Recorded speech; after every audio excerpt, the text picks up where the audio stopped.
Tonight, day one of jury deliberations in former President Trump's historic hush money trial in the books. 12 jurors now weighing if Trump falsified business records in connection to a hush money payment.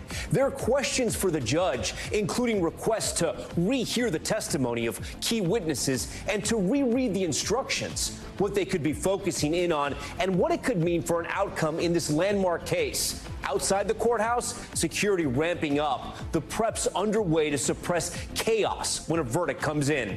Also tonight, the politics of a verdict. Guilty or not, the trial will impact the 2024 presidential election.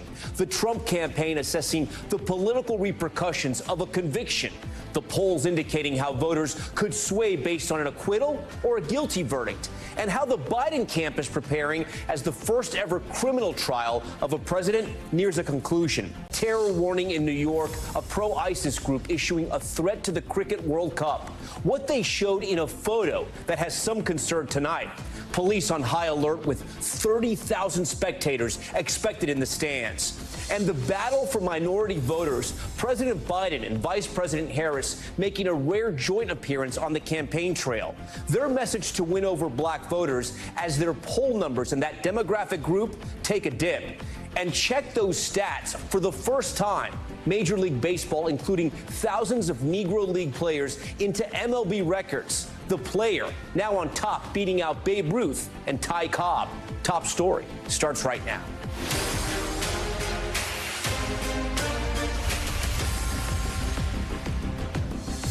And good evening. Your Honor, the jury has questions. We now have our first insight into how those jurors are trying to reach, maybe even battling towards a decision. Tonight, we are on verdict watch here at Top Story, and the clock is ticking in one of the most historic cases in U.S. history. The fate of former President Trump now in the hands of 12 New Yorkers as they work to reach a verdict in his hush money case. 7 men and 5 women, a teacher, lawyers, and a physical therapist among the 12 jurors, you see them here, deciding whether to convict Trump in the first criminal trial of an American president. And here he is, Judge Merchan, spending more than an hour delivering complicated instructions to the jury, explaining the laws and urging them to set aside any bias they may have for the defendant. He also told them to consider these people, the testimony from 22 witnesses, including Stormy Daniels, Hope Hicks, and most notably, Michael Cohen. Much of the prosecution's case hinges on Cohen's remarks, testimony the defense says isn't credible, calling him, quote, the MVP of liars and the GLOAT, the greatest liar of all time. And to remind you, these are the charges the jury is considering right here. 34 felony counts against Trump for falsifying business records. Prosecutors alleging hush money reimbursement payments to Cohen were designed to cover up a conspiracy to aid Trump's 2016 campaign. Today, as we mentioned, the jury deliberating for 4.5 hours, coming back with these notes and several requests, including to hear testimony from former National Enquirer publisher David Pecker and Michael Cohen about a key meeting at Trump Tower. They also asked to hear the judge's instructions once again. Tonight, Trump railing against the case as he left the courthouse. A lot of key witnesses were not called. Look at your list. Look at the players. Nobody knows what the crime is because there's no crime. There are a number of ways this could play out, from acquittal to conviction to a hung jury. But no matter what the outcome, there will be major implications. And the questions lingering tonight: how is security preparing for the potential chaos of a verdict and the political fallout? What happens if Trump is found guilty or not guilty? Do voters even care at this point? We're breaking it down with our experts. But first, NBC's Laura Jarrett starts us off at the courthouse. Tonight, jury deliberations wrapping up for the day in former President Trump's hush money case, the first trial of an American president. 7 men and 5 women deliberating for roughly 4.5 hours after sitting through more than an hour of complex instructions from the judge, who told the Manhattan jury to set aside any bias for or against Mr. Trump and to not ignore any evidence simply because you want the trial to end. Judge Juan Merchan walking jurors through each of the 34 counts Mr. Trump faces for allegedly falsifying his business records to cover up Michael Cohen's payoff of a porn star on the eve of the 2016 election, which Mr. Trump denies. The charge, normally a misdemeanor, raised to a low-level felony here because prosecutors argued the allegedly doctored records were meant to cover up another crime, in this case, a conspiracy to promote Mr. Trump's candidacy in 2016 through, quote, unlawful means. At trial, prosecutors raised possible violations of multiple other laws that could qualify as those unlawful means, including campaign finance violations Mr. Trump was never charged with. The judge instructing the jury today to reach a guilty verdict, they need not be unanimous about which unlawful means triggers that felony, a major advantage for prosecutors. It's a disgrace, and I mean that. Mother Teresa could not beat those charges, but we'll see. I just want to say it's a very unfair trial. The jury asking for a readback of certain testimony from the very first witness, tabloid boss David Pecker, as well as Cohen. And jurors instructed today not to consider the possible sentence Mr. Trump could receive. If convicted, he faces anywhere from 4 years in prison to just probation. And the presumptive GOP nominee can still be elected president, even if he's found guilty. All right, Laura joins us once again from Lower Manhattan. Laura, you were there inside the courtroom when the jury instructions were read. They sound sort of complicated. We now know they've asked for the instructions once more. How did they look as the judge was reading them the instructions?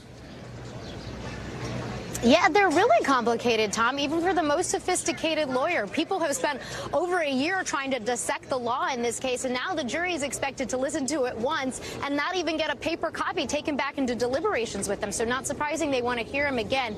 They were very focused while the judge was reading through those 53 pages of instructions, Tom. I noticed several taking notes, as they have throughout the trial. I noticed all of them looking at him very intently. So they're trying to get this right, but it's hard. Yeah, we're going to talk about why those jurors don't get the instructions in their hands with our panel just after we're done with you. I want to pick up where you left off in your report there. If the former president is convicted, if he is found guilty, what does his sentencing look like? When does that happen?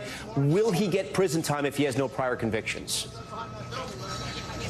So it's a ways off. If, in fact, the guilty verdict is reached in this case, Tom, then both sides would put forth written proposals as to what his sentence should be. The judge would go through those. The judge would also hear from probation. Given that he has no criminal history here, he faces anywhere from probation up to 4 years in prison. That's the max, Tom. And just so people understand, he doesn't face 4 years times 34 counts. It would just be 4 years in total. That would run concurrently. It wouldn't be all stacked on top of each other. And all of that really, Tom, is in the judge's discretion. The jury is not supposed to consider his sentence at all. It's all up to Judge Merchan. And then, Laura, do we know what happens after the verdict is read, if this happens tomorrow or Friday or next week?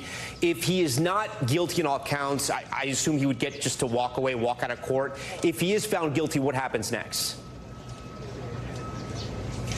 That's an interesting question. We've tried to get some reporting and clarification from the district attorney's office, their position on that. I think it would be a stretch to imagine that he would be put into custody, given that these are low-level felonies, given that he doesn't have a criminal history. I think the only tricky part here, Tom, to watch out for is the violations of the gag order. There have been several comments that have made since this trial has been ongoing that I think are questionable on the line, and the judge can take those into account in sentencing, and they could certainly take them into account when thinking about his conditions of a release after a guilty verdict. But we're a ways off from that, so I don't want to get ahead of myself, but it is something to watch for. And then finally, was the defense able to make the point, or was this sort of out of bounds, that the jury essentially had in their hands the case of a former president, and they would be the first jury to possibly convict a former president who's currently running for office? Did that play any role at all in the closing arguments or anywhere in this trial, or was that considered out of bounds? It came up in passing by Trump's lead attorney, Todd Blanche. Blanche sort of saying, you don't want to put this man in prison based on the lies of Michael Cohen. That was immediately objected to by the prosecutor, who was saying they're not supposed to be thinking about prison time at all because he might not even get prison time, even if he's convicted. And plus, that's up to the judge. The judge told the jury they're not supposed to consider that. He rebuked, obviously, Blanche and told the jury not to even consider it. They were supposed to disregard it, Tom, but it did come up. All right, Laura Jarrett leading us off tonight. As we continue to wait for a verdict, the drama continues outside of the courthouse with protesters on both sides clashing. Today, pro-Trump demonstrators showing their support for the former president. The clashes between protesters now raise questions about heightened security measures. For more on this, Dasha Burns joins us now live from outside the courthouse. Dasha, we could hear the honking, we could hear some of the shouting when we were trying to talk to Laura Jarrett. Talk to us about the security preparations for this trial. You've been there for several weeks now. Are you noticing more cops, more Secret Service? We know this is a joint effort. And what is the temperature like there right now? Yeah, well, it certainly has increased, especially over the last couple of days as we're waiting for a verdict to come at any moment. And of course, that could be an explosive moment both inside and outside of the court. So I will tell you, there's a combination of different ways that officials are keeping this area secure. It's working together, the NYPD, the courts officers, and the U.S. Secret Service. It's been 6 months worth of preparation, and it's a combination of physical barriers. There are barricades all around this area. There are police vans parked in certain areas blocking folks from coming across. There are officers all over and an increased police presence in the last couple of days. And there's a really robust intelligence operation monitoring for any sort of threats. Now, the U.S. Secret Service, of course, has focused solely on Trump, but it's the courts officers' responsibility to guard this area where I am right now, right outside of the courtroom, and then the NYPD guarding the surrounding area. And I'll tell you, Tom, as I've been moving in and out of the space every day, you're feeling those rings of security, those threat barriers, because there's an area for press, there's an area for the public. It is divided in such a way that it's being kept safe and kind of cleared and organized, but without preventing the press from covering this event or protesters and the public from being able to participate and exercise their First Amendment right as well, Tom. And Dasha, you know, I mean, we have to take this serious. We saw yesterday with the actor Robert De Niro, who went down there and he started trashing the former president and then got into it with the Trump supporters. And we can't forget what happened to that other demonstrator who set himself on fire, ultimately dying. Yeah. I mean, the stakes are so high here. This is something the country has never seen. Do you feel the temperature, though, getting hotter every day? We could have a verdict as early as tomorrow. Do you feel the sense with the demonstrators and the counter demonstrators that sort of they're reaching their wits' end, or are people still pretty calm? Well, look, Tom, in terms of demonstrators, there really haven't been that many, but the few that are here are passionate. And I mean, you hear this from law enforcement all the time. It really only takes one. And when you walk by the officers here, you feel the seriousness. So one time I made the mistake of getting out of a car in the wrong area, and I was admonished for it because they want everyone to be really following the funnels that they've created, the certain barriers and barricades. They want that implemented as expertly and professionally as possible, and they are certainly executing on that. You hear people yell. There is a lot of foul language from some of the demonstrators, but beyond that, it's been a very organized scene here. All right, Dasha Burns live for us outside that courthouse. Dasha, we thank you for that. Those 12 jurors will be back tomorrow at 9:30 a.m. to get their questions answered and to listen to the testimony they requested once again. For more on what could be happening in that room and what this verdict could look like, I want to bring in our legal panel tonight. Former prosecutor Paul Callan, retired U.S. District Court judge in the Southern District of New York, Shira Schindlin, and Anna Kaminsky. She is a criminal defense attorney and the director of the Criminal Defense Clinic at New York Law School. Paul, I'm going to start with you as a former prosecutor. Explain to our viewers, because they may be at home going, why can't the jurors just get the instructions, right? Why can't they get the instructions like an owner's manual? Here you go. This is what's at stake here. Why does the judge have to read it? They have to take notes and then reread it. Well, that's a great question, Tom. And, you know, the funny thing about New York is people think of it as at the forefront of technology and other things. It's the most backward court system, at least on the state level, and the use of technology that you can ever imagine. We have a rule in New York, and it's been decided by the Court of Appeals, that written instructions cannot be submitted to a jury. It's a risk of reversible error if you do it. Now, there has been some talk that if the defense were to consent to it, maybe the courts would be more sympathetic. So, but these at this instructions point, are complex. they're like I mean, 55 I was pages trying long. to understand it as it was being reported in real time. I've reread them several times. I didn't go to law school like the three of you.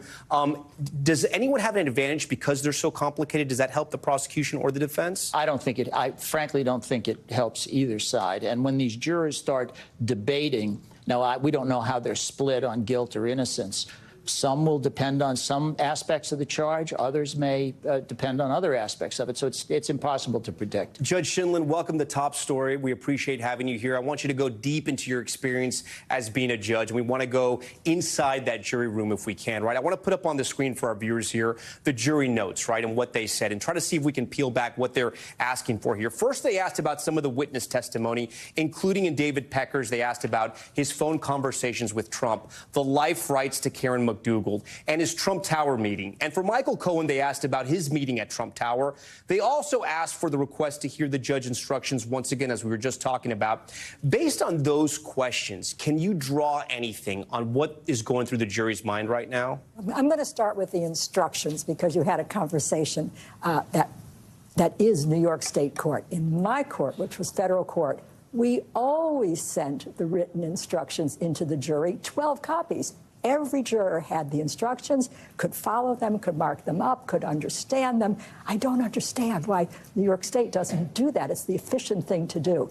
So our jurors, I would speak to them afterward, and they would always say there was nothing more helpful than the roadmap you provided that we could follow in the jury room. So I'll promise to get back to your questions. Obviously, they are focusing on key meetings where Trump was involved. That's really important because, after all, we know what the documents say, but it has to be linked to Trump. He has to have had that intent. He has to have had some knowledge. So they have to put Trump in this personally. So they want the meetings, and they want to see if Pecker tells it the same way Cohen does. Cohen told it the same way Pecker did.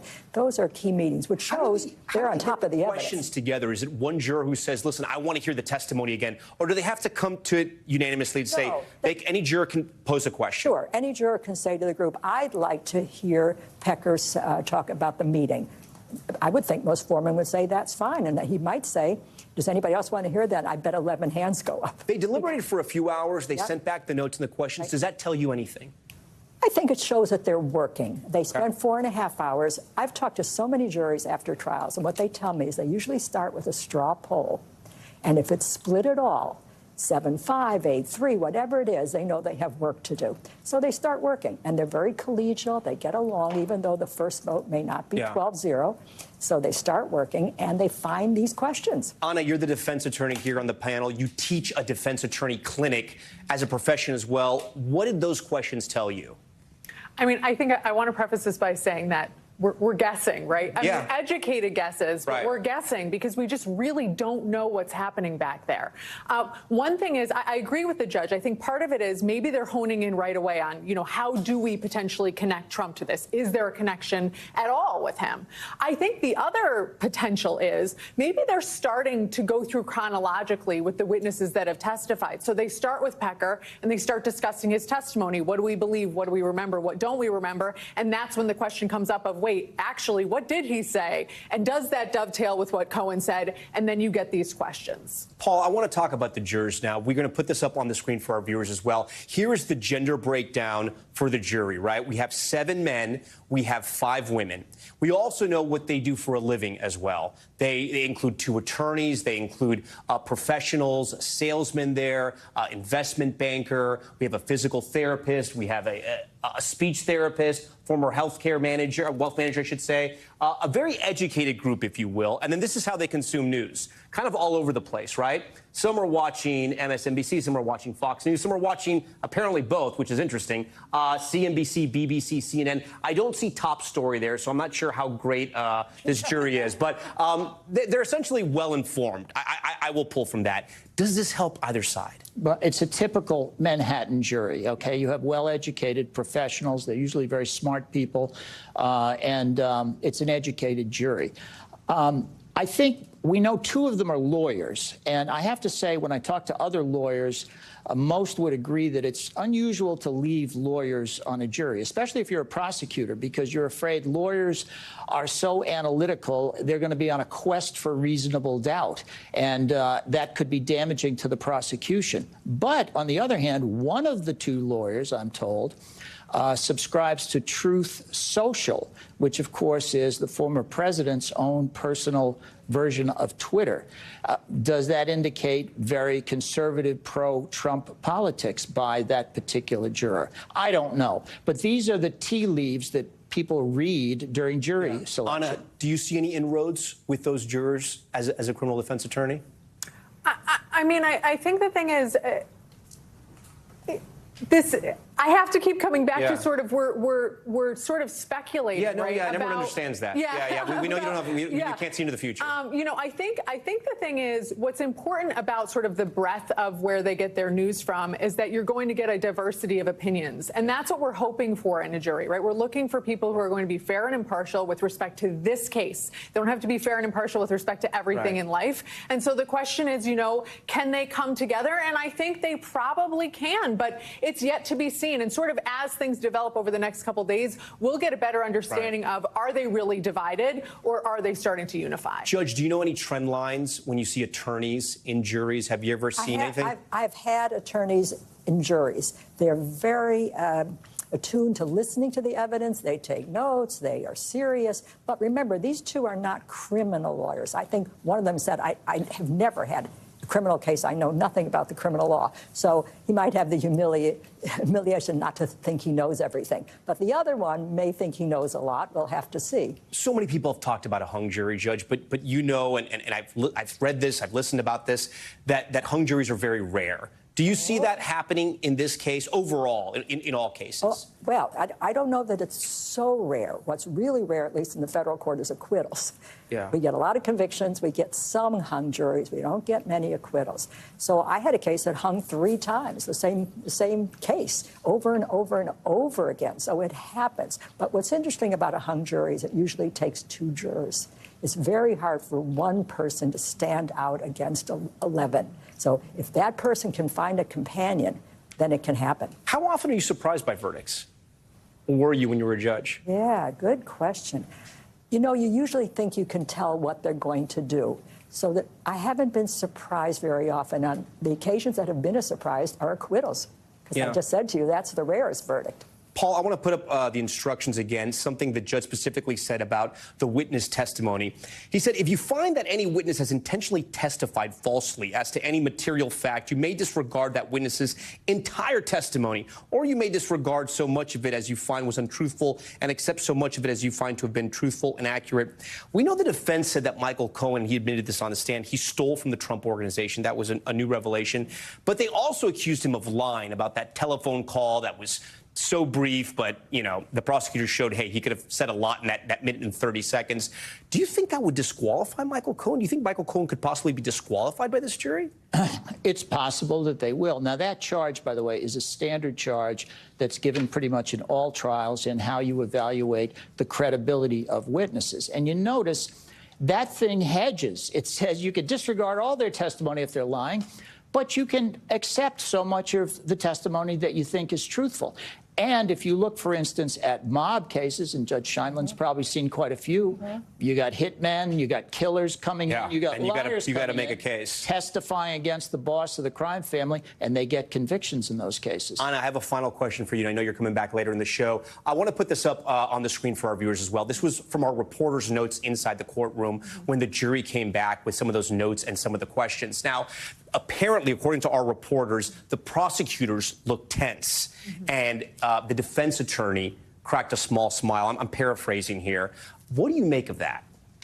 Well, listen, I think part of it is both. This is tense, right? So you can imagine that the prosecutors and the defense attorneys are very tense waiting.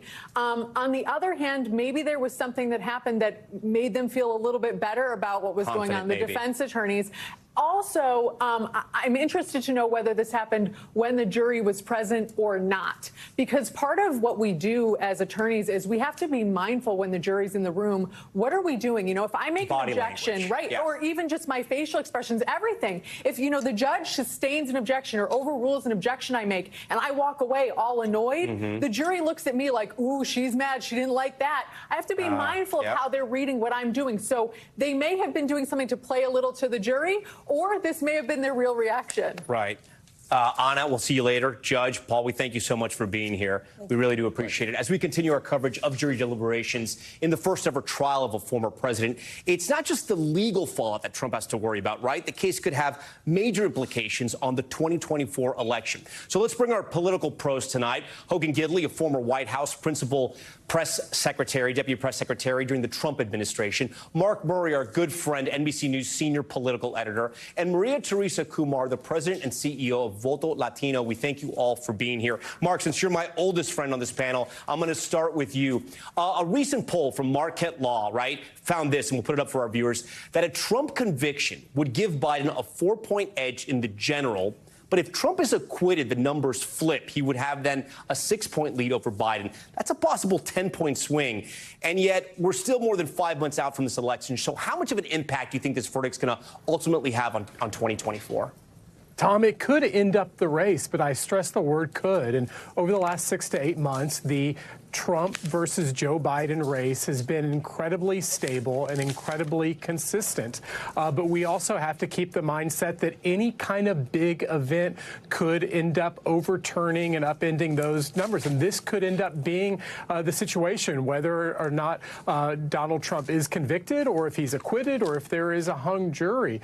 But, Tom, it's also worth noting, too, that a lot of voters, Democratic and Republican voters, seem to be absolutely dug in on their impressions of Donald Trump. And so we really need to look at the independent voters and the really small sliver of voters who say that their minds could end up changing between now and November. It's a good point. I got some more data I want to dig into. Maria Teresa, let's look at a few more numbers here. In our NBC News poll last month, right, more than 4 in 10 voters, 43%, said Donald Trump is being unfairly targeted and someone else would not face these charges. How is the Biden-Harris campaign looking at this trial, right? How do they balance that? How do they plan to use it, but also not appear to be, I don't want to say one-sided, but unfair in a legal system?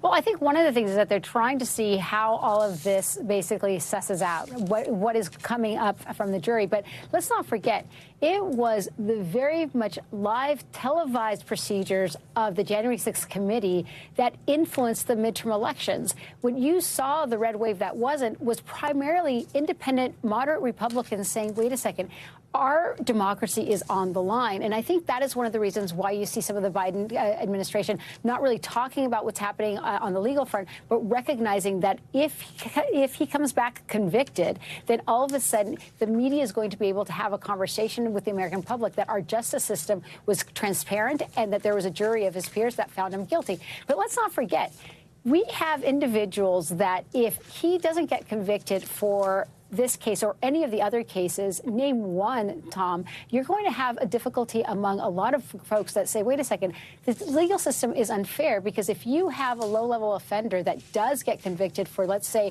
a small ounce of marijuana compared to someone who basically did an attempted coup, they're going to feel like justice has not been served. It's a good point, Hogan. I've covered Trump since he launched his political campaign back in 2015, and it's been incredible sort of what he's been able to overcome, things that would have sunk so many other politicians. He seemed to just kind of keep charging forward.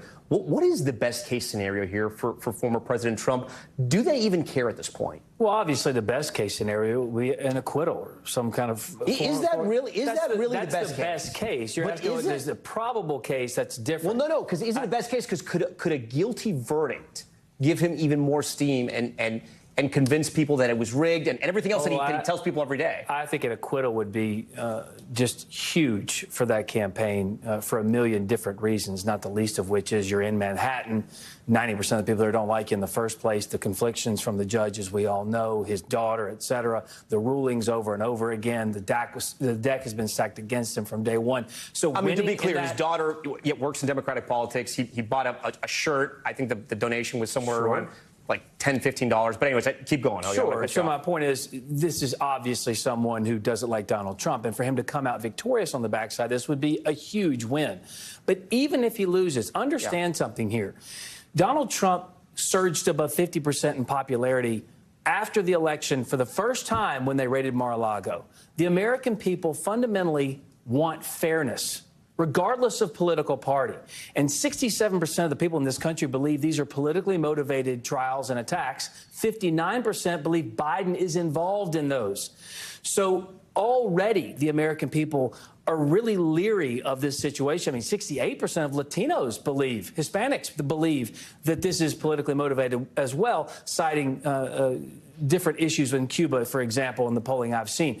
So regardless, the American people are going to be quite concerned, not just with the outcome of this election, or excuse me, the outcome of this trial, however it goes. But remember, people change their ideas on polling based on new information. When Biden tells you he's the uniter in chief, he can fix the economy, he can fix crime, he can fix the world, and he fails at all that, then their opinions change. The same thing happens here. If he's found guilty, and then you fundamentally begin to change the dynamic of the argument and go, wait a minute, don't you understand what got him to that guilty verdict, how it was stacked against him? The American people learn that information. Chances are it actually does help him and catapult him to a massive victory in November. Maria Teresa, let's talk about this moment that happened yesterday in front of the courthouse. It involved Robert De Niro acting as a Biden surrogate, mixing it up with Trump supporters. Let's take a listen. You're washed up. You're washed up. We're trying to be gentlemen in this world. You're washed up. You are gangsters. You are gangsters. Is that a moment that the Biden campaign wanted? Are they happy with that? I mean, it is a tough guy persona, but it doesn't sort of seem like the campaign the Biden-Harris team have been running. I think what's more important is who was Robert De Niro there with. And he was there with the two Capitol policemen that were protecting American democracy from an attempted coup, who witnessed individuals from their, from their squad get killed, sadly. And so I think that it's important to remind the American people that what is on trial is Donald Trump and his digressions. The fact that he has literally gone up against the court and not only been able to be, folks are not only been able to demonstrate that over and over again he's testing our institutions and our structures, but at the end of the day that he is a clear and present danger to our democracy. Hogan, and it's interesting because one of the things that, Hogan was citing the Latino community, how they're positioning, and one of the things that we just found when the headlines screamed that Latinos are fleeing to Donald Trump, what we found in a poll that just came out today was that, in fact, it's not that they're fleeing to Donald Trump. In fact, is that they are trying to understand the democracy that will actually be the politician that will be the most effective to them. So what they are doing is instead voting for third party. But when it talks about this idea that, again, they are neck to neck with Biden versus Trump, that is not the case. Hogan, you just real quick, because I want to get to Mark. You had this visceral reaction when you saw Robert De Niro. What was your problem with it? Of all the Democrats you could pick, when the Democrat Party is clearly hemorrhaging Hispanic voters, hemorrhaging black voters, you trot out Robert De Niro. You couldn't get Schumer, for example. You couldn't get Hochul, someone local, a New Yorker, a politician that's more well known. De Niro's local. You bring, he's local. Tribeca. He's L.A. But you bring in an actor like Yorker, you bring out an actor like Robert De Niro. It's so tone deaf. I mean, I can't believe they thought this would be a good idea. Mark, I want to go to you. What do you think undecided? I know this is tough, but what do you think undecided voters looking at all this, looking at the trial, maybe watching the coverage, maybe watching Top Story tonight, seeing the Robert De Niro moment? How do you think this is playing out for them? Yeah, Tom, when we talk about the undecided voters, and in our polling, as many as about 20% of voters end up saying that they could actually end up changing their mind, which is a big number and one that we need to continue to track, is that we still are just here in late May, and we still have more than 5 months to go. And there are going to be so many different twists and turns. We're actually seeing Donald Trump with the jury now convening. Just next week, you're going to end up seeing a criminal trial for President Biden's son, Hunter, start to take place. There's going to be surprises. There are going to be presidential debates, Tom. And again, these undecided voters, I think it's going to be up and down. Some of the numbers might change that we end up seeing. Some of it might actually end up staying very, very similar. But we have a long ways to go, and this is just one chapter. Mark, you actually teed up my next question for Maria Teresa, which is, if there is a conviction, how much of this do you think is part of that first debate? And does President Biden use that to his advantage? I think he reminds people that what is on the ballot is democracy, and the fact that you have someone, again, that did an attempted coup on our country, that has lied about his ability to actually be a well-rounded, financial, upstanding businessman is absolutely fair game. But I would encourage the president then to pivot and to remind people of where he's going to take the country. Because at the end of the day, our polling showed that it's bread and butter issues. That is, at the end of the day, what's going to get people back into the game and wanting to vote. You know, I want to take our viewers back to this moment. There's not going to be a live audience in that first debate, but let's go to the first debate that happened between Hillary Clinton and former President Trump back in 2016. I know we have that clip, and it's when Trump brought all the former Clinton accusers to that debate, all those women, and it was a stunning moment, right? Because you get a set number of guests, and former President Trump decided to use those tickets on these former accusers that you see right here. Hogan, if he is convicted, if he is found guilty, and this does become a part of the debate and the conversation, what do you think is up Trump's sleeve? What kind of tricks, if you will, or sort of campaigning does this turn into? Oh, gosh, it depends. I mean, look, we have such a long time. Mark's absolutely right, between now and November. And Maria Teresa is correct, too. This is about the issues that matter to the American people. This trial is going to come and go. The verdict's going to come down. We're all going to go ballistic one way or the other. And it's going to play itself out through the summer. And then it's going to get back to what the American people value as issues. It's the economy. It's paying too much for gas and for groceries. It's crime. It's the southern border. It's the wars breaking out all over the world. That's where this election is going to be won and lost. Those are the issues that you have to focus on.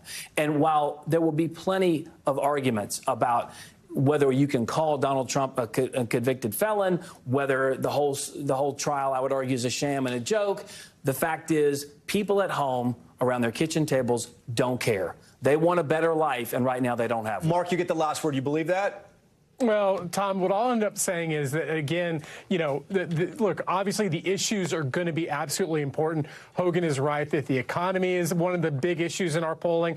Maria Teresa Kumar is right that democracy and January 6th also end up popping for Democrats. And, you know, Tom, the other kind of story is that if we see a conviction, and that's a big if, what ends up happening on the appeal process? And so, look, I think that there's so many different possibilities that could end up coming the next few days, the next few weeks, and we have to see what they all bring and then read all the poll numbers and see how the race has changed or if it hasn't. Mark Murray, Maria Teresa Kumar, Hogan Gidley, we thank you all for being here on Top Story. Great conversation. We're going to have much more on this historic jury deliberation happening right now throughout the broadcast, but we also have other news to get to on this busy Wednesday night. Still ahead, President Biden and Vice President Harris hitting the campaign trail in Pennsylvania. Their appeal to black voters in the critical swing state, as new polling shows President Biden's support among that demographic has slumped.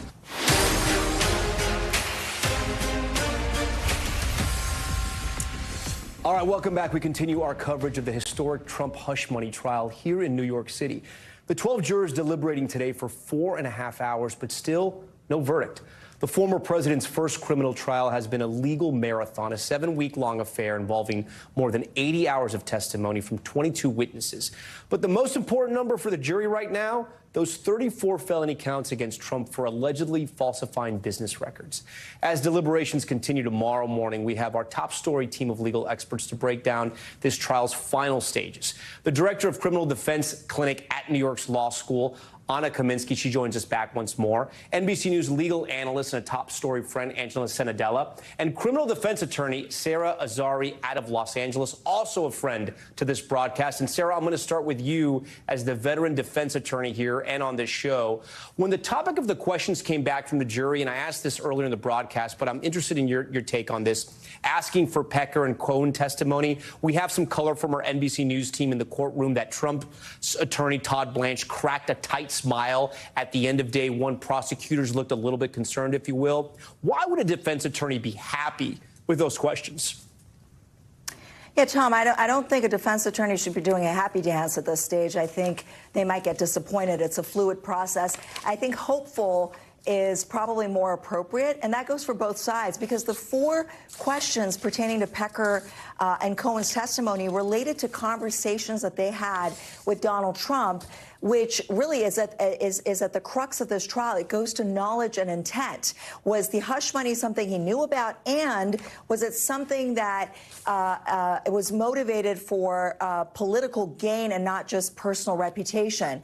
And so it's significant, the questions that they're asking for these, readbacks of the testimony, but it could go both ways, and I think it's foolish to think that it's in Donald Trump's favor necessarily. Angela, you went to Harvard Law School. I did not. I found it a little bit hard to follow those jury instructions. I know you've read through the jury instructions. If you were the foreman, forewoman in that jury pool, or maybe you're one of the attorneys, do you sort of take the lead and try to explain that law and the jury instructions and the legal theory? Do you think someone's going to do that? Do they have to do that? Tom, the thing is, you actually can't do that. If you have legal questions, you're supposed to go back to the judge. So those lawyers in that room can't dominate based on their legal knowledge. They have to go fact by fact. They can't instruct or teach. They have to just kind of talk it out. They can't, absolutely. They can't even rely on their legal knowledge to convince other people. What did you think? I mean, because some of this is untested legal theory, the committing of the misdemeanor that makes it a felony to cover up the election.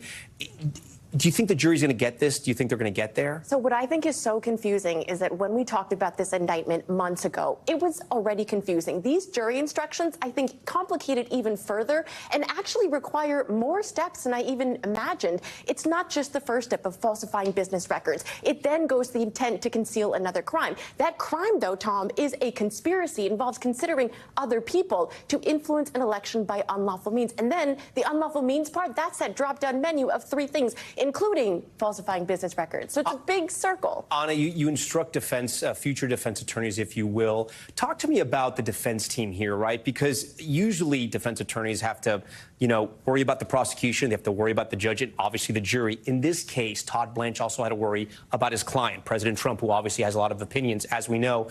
There were some strange moments in the closing argument where they revisited Stormy Daniels and wanted to sort of relitigate if that sexual affair ever happened. Did they lose credibility with the jury at that moment? Does it matter? Or is that just something that we're talking about in the media that it'll go over the jurors' heads? Well, if they lost credibility with the jury, it 100% matters because those are the people making the decision. So those are the people that you need to keep credibility with. And as the attorney, that opportunity is during your opening, during your cross-examinations as a defense attorney, if you have a direct examination, and then, of course, during your summation. I think the key here is what you highlighted, which is you have a different kind of client when you have someone like Trump. And there are clients like him who want to control everything. And the problem is it's like a lawyer who wants to tell his lawyer how to lawyer, or a doctor who wants to tell his doctor how to doctor. You can't do that. If you hired me to do the job, you've got to trust me. I need some feedback from you, but you've got to trust me to do what's right for you. Sarah, I know predicting how the jury is going to respond or act or decide it's hard, right? What do you think? When do you think we're going to get a verdict? Do you think we get it tomorrow? Do you think we get it on Friday? Does it go into next week? I mean, Tom, there's so many myths, right? Ultimately, it's like predicting the weather on this day in 2026. If you believe that for every week of testimony, there's one day of deliberation, that takes us to Friday. And if you believe that holidays and weekends put pressure on a jury to reach a verdict, that also takes us to Friday. But at the end of the day, this is a complex indictment of 34 counts with a nuanced layer, like Angela explained, of culpability that makes a misdemeanor a felony. It involves campaign finance violations and election interference, about which the jury did not ultimately hear from a defense expert, instead relying on a jury instruction that's not before them. It might be Friday or it might go into next week. I can't tell you how many times I've been wrong estimating deliberations in my own cases, but the gift that this jury has that most juries don't get is that there are two lawyers on this jury. And even though I agree with Angela that theoretically they're not supposed to apply their expertise or their knowledge and sort of teach the other jurors, the reason why we never make the cut is because there is a danger that we start sort of, dominating and explaining things to this jury. So I would have expected far many questions today than just the questions we heard. And I think it's largely because the jury has the benefit of these two lawyers. This could just be the start, Angela. We only have less than a minute here. Explain to our viewers, if you can, if there is a hung jury, what does the judge do and what are the next steps? Well, so actually in New York, there's this thing called an Allen charge. It's not in all states, where they come back to the judge and the judge can just implore them to try even harder to make a new decision. Ultimately, though, if it's a hung jury, that means it's a mistrial, and the prosecutors then can choose to either retry the case or not. All right, we're going to have to wait and see what happens. It's all so complicated and seems difficult, but maybe we get a verdict tomorrow. You never know. Guys, we thank you for being here. Sarah, we thank you out in L.A. Now to power and politics. As Trump was in court, President Biden and Vice President Harris making a rare joint appearance in Pennsylvania in an effort to reach out to black voters in the crucial swing state. Recent NBC News polling shows Biden's approval rating among black voters has dropped by more than 10% since 2020. NBC senior White House correspondent Gabe Gutierrez is traveling with the president. In a rare joint appearance on the campaign trail, President Biden and Vice President Harris turned up the heat on former President Trump. Now he's running again, and he's clearly unhinged. Their campaign launching a renewed effort to court black voters in this critical swing state. Joe Biden gave his word that we would fight to address some of the biggest issues facing the black community, and we have delivered. It comes as Mr. Trump is making his own push, including in the South Bronx. Joe Biden is not getting the job done for the Bronx. Recent NBC News polling shows that President Biden's support among black voters has dropped since 2020. Back then, exit polls showed black voters supported Biden over Trump by 75 points. Now that Biden advantage has narrowed to 58 points. Perhaps more concerning for Democrats, less enthusiasm. 4 years ago, 74% of black voters had high interest in the election. Now it's just 59%. Is the campaign worried about that? I think it's important for each and every one of us to go out and make the case and show black America that this is an administration that sees us. This is an administration that is willing to fight for us. Democratic Maryland Governor Wes Moore is helping lead the outreach. You've got to continue to believe in an administration that's actually doing the work. But it's a tough sell for Eugene Thomas, who runs a nonprofit in Philadelphia. Has President Biden earned your vote? Not yet. After voting for Biden in 2020, he's considering voting third party or not at all. For him, inflation is a top issue. People are struggling. We have to help people extra with groceries, gas prices. The Trump campaign argues the former president's economic policies benefited black families, calling President Biden's speech today pandering. Tom? Coming up, the terror threat, a chilling online post by a pro-ISIS group suggesting violence during the Cricket World Cup right here in New York. How the FBI and local authorities are now stepping up security for an event that's expected to draw massive crowds of fans from all over the world. Stay with us. We are back now with a potential security threat we're also following here in New York. Authorities say they're ramping up security ahead of the Cricket World Cup after a threatening message was posted by a pro-ISIS group. The tournament set to take place at the newly constructed stadium that's about 25 miles away from New York City. And the event expected to bring tens of thousands of fans from all over the world. NBC New York's Paisy Chang has the latest from law enforcement. This is like the Super Bowl on steroids. The eyes of the cricket world and its 2.5 billion worldwide fans are on Nassau County. The Cricket World Cup is about to get underway here, and security will be tight. This will be one of the tightest securities that Nassau County has ever seen. You will not get in this venue without the proper credentialing, ticketing, or parking access that you have. Otherwise, you will be turned around.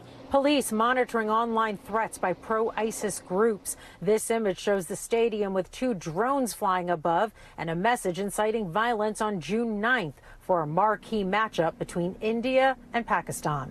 We are running that down, all the leads on that, but again, we're going to treat it the same as we treat any other thing. It will be a credible threat until it's not.